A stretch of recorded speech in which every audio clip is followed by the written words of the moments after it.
নাহমাদুহু ওয়া নুসাল্লি আলা রাসূলিহিল কারীম আম্মা বা'দ। সম্মানিত ভিউয়ার্স, আসসালামু আলাইকুম ওয়া রাহমাতুল্লাহ। সর্বপ্রথম আল্লাহ পাক এবং আল্লাহ পাকের হাবিব হুজুর পাক সাল্লাল্লাহু আলাইহি ওয়াসাল্লামের দরবারে লাখো কোটি শুকরিয়া জ্ঞাপন করি। আশা করি আপনারা সকলেই ভালো আছেন। আলহামদুলিল্লাহ, আমিও ভালো আছি। আজকে আপনাদের সাথে একটু গুরুত্বপূর্ণ বিষয় নিয়ে আলোচনা করব। মানুষ জিন এবং জাদুর দ্বারা আক্রান্ত হয়। তো এখানে আমরা যে বিষয়টা আলোচনা করব, অনেক মানুষের পেটে জাদুর বস্তু ঢোকানো থাকে, যেমন বশীকরণের ক্ষেত্রে মনামণি, মিলনকটা, বাদ্যমণি অথবা গাছের শিকড়।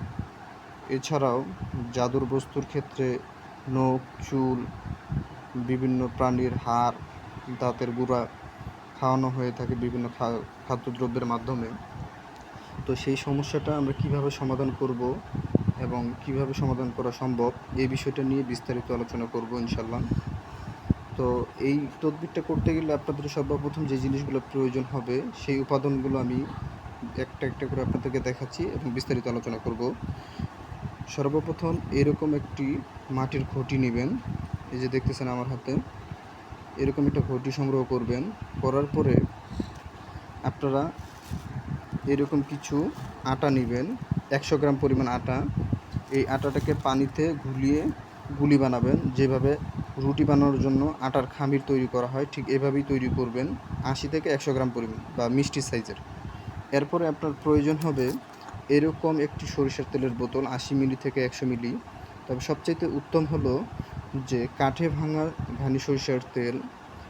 এই তেলটি আপনারা সংগ্রহ করবেন। করার পরে আপনার আটার গুলিটাকে সর্বপ্রথম প্রস্তুত করবেন এবং এই ঘটিটা সংগ্রহ করবেন। তবে সবচাইতে উত্তম হয় শনিবার এবং মঙ্গলবারের দিন প্রথম কাস্টমার হয়ে কেনাটা হলো সবচেয়ে উত্তম। আর যদি ওইভাবে কিনতে না পারেন, যে কোনো দিন কিনলে হবে।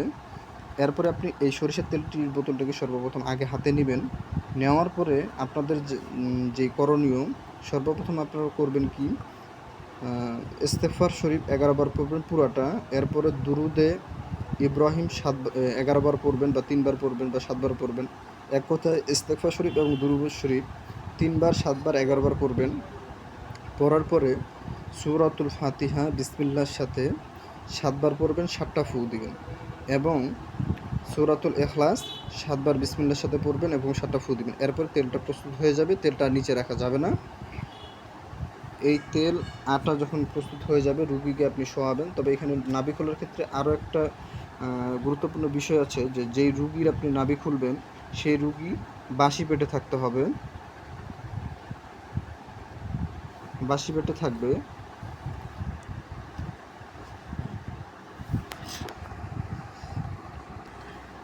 তো বাসি পেটে থাকবেন অথবা খালি পেটে থাকবে রুগী। থাকার পরে রুগীকে আপনারা শোয়াবেন। শোয়ানোর পরে রুগীর গেঞ্জি বা শার্ট বা যে কাপড় পরা থাকবে সেই কাপড়টা খুলবেন, অথবা নাভি যে পর্যন্ত কাজ করার জন্য প্রয়োজন সেই পরিমাণ কাপড় খুলে বা কাপড়টাকে সরাই রাখবেন। রাখার পরে নাভির গর্তে এই যে সরিষার তেলটা যেটা রেডি করছিলেন, এই তেলটাকে আপনারা সর্বপ্রথম ওই নাভির গর্তে দিবেন। এবং এই নাভির গর্তে দেওয়ার সময় নাভির গর্ত যেন ভেদ করে বাহিরে গোড়ায় না পড়ে, সেদিকে খেয়াল রাখবেন। এটা দেওয়া হলে যে আটার গুলিটা আপনারা বানাইছিলেন, সেই আটার গুলিটা ওই নাভির গর্তের মধ্যে দিবেন। দেওয়ার পরে এই যে এই ঘটিটাকে বসাবেন। বসানোর পরে এইভাবে ডান হাতের সাদা আঙুল দিয়ে হালকা করে চেপে ধরবেন। এরপরে চেপে ধরার পরে আপনারা করবেন কি, যে পুনরায় ইস্তেগফার শরীফ এবং দুরূদ শরীফ 3 বার, 7 বার, 11 বার করে ফু দিবেন না। এইভাবে বসানোর পরে আপনারা পুনরায় 7 বার সূরাতুল ফাতিহা পড়বেন, 7 বার দম দিবেন। এবং সূরাতুল ইখলাস বিসমিল্লাহর সাথে 7 বার পড়বেন, 7টা দম দিবেন এবং বলবেন যে সূরা ফাতিহার মক্কেল হুজুরগণ এবং সূরা ইখলাসের মক্কেল হুজুরগণ, যে রুগীর নাম এবং রুগীর বাবার নাম সহকারে বলবেন যে অমুকের পুত্র অমুকের নাভিতে প্রবেশ করেন হুজুর। করার পরে এই রুগীর যত প্রকার জিন এবং জাদু, যত খাওয়ানো জাদুর বস্তু আছে, সবগুলোকে ধ্বংস করে দেন। এবং যেই বস্তুগুলো আটার গুলির মাধ্যমে বের করা সম্ভব, সেগুলোকে নাভি দিয়ে বের করে দেন। দেওয়ার পরে আপনি এই আটার গুলিটাতে এইভাবে ধরে এইভাবে করে হালকা করে হাঁড়িটাকে ঘুরাবেন। আর সূরা ফাতিহা বারবার পড়বেন এবং আদেশ দিবেন বড় পীর আব্দুল কাদের জিলানী রাদিয়াল্লাহু তাআলা আনহু হুজুরের বারবার দোহাই দিবেন এবং পাক পাঞ্জতনের দোহাই দিবেন। বা ওসিলা দিবেন। দেওয়ার পরে এই নাভিটাকে এইভাবে যখন হাঁড়িটাকে আপনি আস্তে আস্তে আস্তে আস্তে করে যখন ঘুরাবেন, পাট করে দেখবেন যে হাঁড়িটা নাভির সাথে আটকায় যাবে। তখন এইভাবে ঘুরাবেন বা করবেন, হাঁড়িটা লড়বে না বা করবে না, এবং রুগী বুঝবে যে তার শরীরের ভিতর কোনো মক্কেল বা কোনো জিন্নাতের উপস্থিতি আছে, যে তার নাভির ভিতরে কাজ করতেছে এবং সে সেটা বুঝতেছে।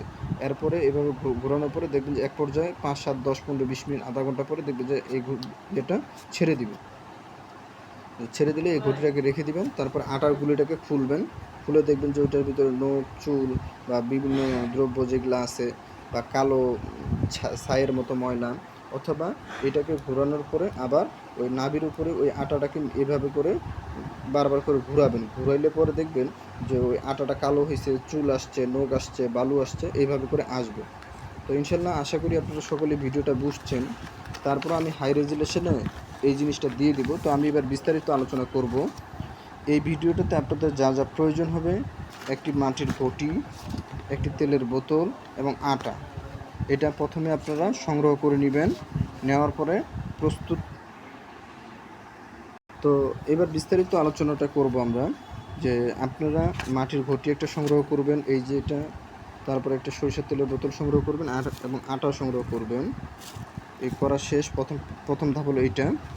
দ্বিতীয় ধাপ হলো প্রস্তুত প্রণালী। প্রস্তুত প্রণালীর ক্ষেত্রে ইস্তেগফার শরীফ 1 বার বা 11 বার বা 21 বার পড়বেন। সরিষার তেলের উপরে ফু দিবেন না।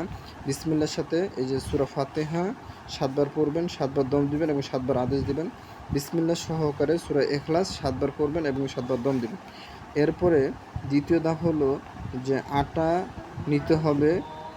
নেওয়ার পরে 250 গ্রাম পরিমাণ পানি বা পরিমাণ মতো পানি নিয়ে আটার গুলিটা বানাতে হবে। বানানো হয়ে গেলে তৃতীয় ধাপে রুগীকে শোয়াবেন মেঝেতে চিৎ করে। নাভি খোলার মতো পরিবেশ তৈরি করে নেবেন। সরিষার তেল নাভির গর্তে দিবেন। এরপর নাভির উপরে আটা রাখবেন এবং ঘটি আটকানোর উপরে রাখবেন। নাভির উপরে রাখার পরে সূরাতুল ফাতিহা এবং সূরা ইখলাস 7 বার পরে দম দিবেন এবং হাঁড়িতে ফুট ঘুরাতে হবে। এক পর্যায়ে দেখবেন যে হাঁড়িটা আটকে গেছে। তবে বিশেষ দ্রষ্টব্য, এই আমলটি করার সময় মুদাব্বির শরীরকে হেঁচার করে দিবে, মানে মুদাব্বির নিজের শরীরকে হেঁচার করবে। রুগীকে খালি পেটে আসতে হবে এবং রুগী বা মুদাব্বির উভয়ে উজু করে নেবেন। পবিত্রতা পূর্বশর্ত। যে কোনো আমলের ক্ষেত্রে